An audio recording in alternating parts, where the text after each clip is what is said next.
PK52, the Saturday morning meeting. Hey, a little shift this week. We're getting into the winter months. I know that the fall is really hanging on this year, but when winter comes, I think it's going to come pretty strong. Also, it looks like COVID-19 is going to be here with us for a while. And so people are going to move back indoors. The purchases are going to be digital. And I really hope we don't have a shutdown in any part of the country. But I want to talk to you about sourcing and a little bit different. It's a step up of selling. There's a lot of trainers out there right now, and what they really want to do is they want to teach you how to be more persistent and to have these closing statements and closing lines so that you can be better when the customer comes in. I want to talk a little bit about things that I used to do when things got slow. I started selling Toyotas in the 1980s, and gang, in the 80s, not everybody knew anything about Toyota. I mean, to be honest with you, it wasn't the same as it is right now. I believe in the year 2020, you can walk up to anybody and say, let me ask you a question, just a general question. The Toyota product, Toyota cars, not asking you to buy one, just asking you. Dependability, quality, and resale value, what do you think? And most everybody's going to say, unless they're just an absolute hater and they hate everything, which there's people like that, they're going to say, Toyota makes a great car. Whether they'd ever buy one or not, they're going to admit to that. So I know that there's an opportunity outside the normal buyers of Toyota to grow the market, and that's why we advertise. That's why we have Toyotathon. That's how we have all the events, because we want to drive people in that may have never been to the dealership before. But I'm talking about making sure that your winter months produce great revenue for you in the future. So you have to do a little math. One of the things you have to do is you sit down with your service director and say, listen, we have a vested interest here. Once somebody decides to trade their car, if they trade with us again, then you maintain your service customer. And that's important to me. That's important to you. And what I'd like to do is I'd like to propose a little something for you. This is a repair order right here. Let me tell you what's on this repair order. I've got the name, address, and phone number, everything for the customer. I've got the VIN of the vehicle that they own. That means I can pull that and find out exactly what options are on this vehicle.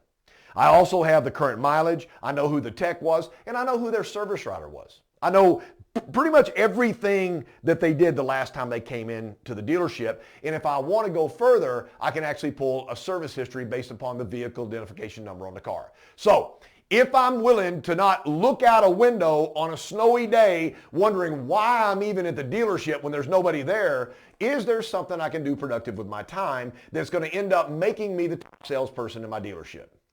So you have to do a little research. In the year 2020, so we're almost through 2020, so there'll be some numbers. What was the average miles and the average year of the Toyota trade-in? I'm not talking about something you bought from the auction or what you sold. I'm talking about trade-ins.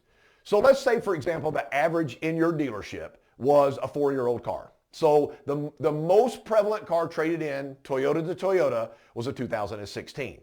So that means I'm going to pick a parameter 2015 to 2017. That's going to be a car right there that I know in my market area that somebody's probably getting close to trading a car.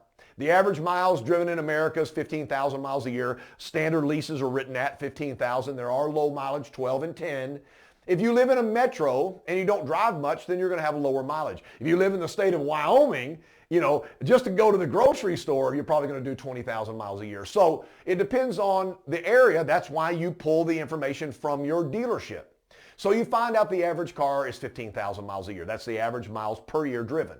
So I've got a 4-year-old car. I'm not bad with math. 15 times 4 is 60. So I pick a parameter from maybe 45,000 to 75,000, from a 3-year-old to a 5-year-old vehicle, and then all of a sudden, I've got all of this information. And the phone call that I would make, and listen, I think it's very, very important to run your word track by the general manager of the dealership. Tell them what you plan to do, and also get it approved by the service director. Let's not, we're working within the parameters of the dealership.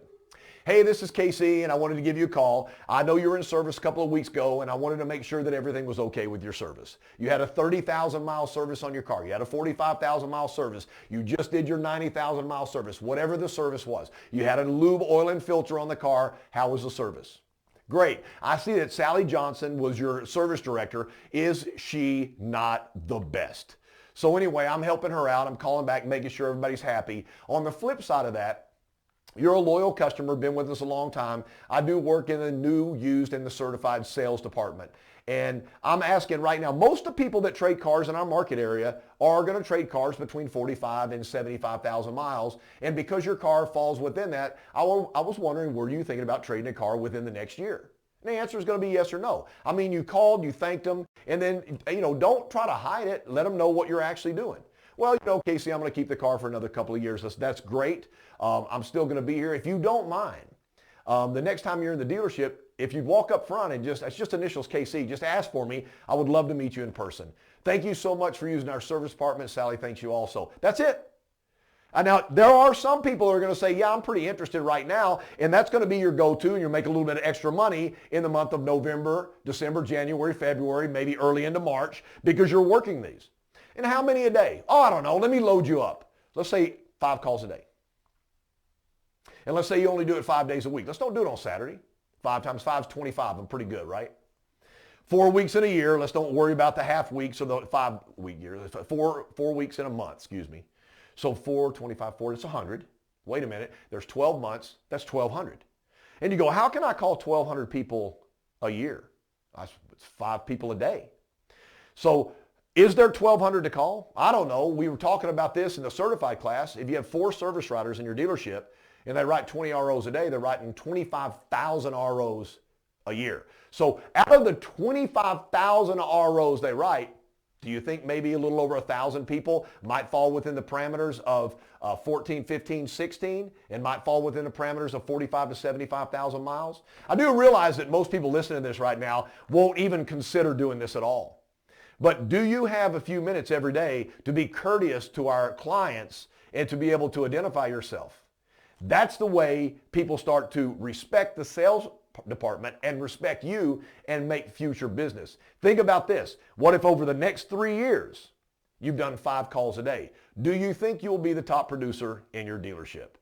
Think about things that you can do creatively within the market. Remember, the great thing about somebody owning a Toyota is you don't have to reinvent this great walk around. You can look at somebody and say, well, your Camry is 4 years old.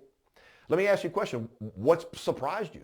Well, I can't believe the gas mileage you get. The car has had no problems. It's been virtually maintenance free. And, the ride quality, everything about the car, I just love it. It said, the crazy thing about the 2020 and the 2021 Camry is they're better. And they really haven't raised the price. It's the coolest thing in the world, what Toyota does, holding the price down to make sure that especially Camry customers, our number 1 selling car, can move into another Camry at basically the same price. Think about what I've said today. Think about mining your service department. We call it equity mining. This has been PK52, the Saturday Morning Meeting.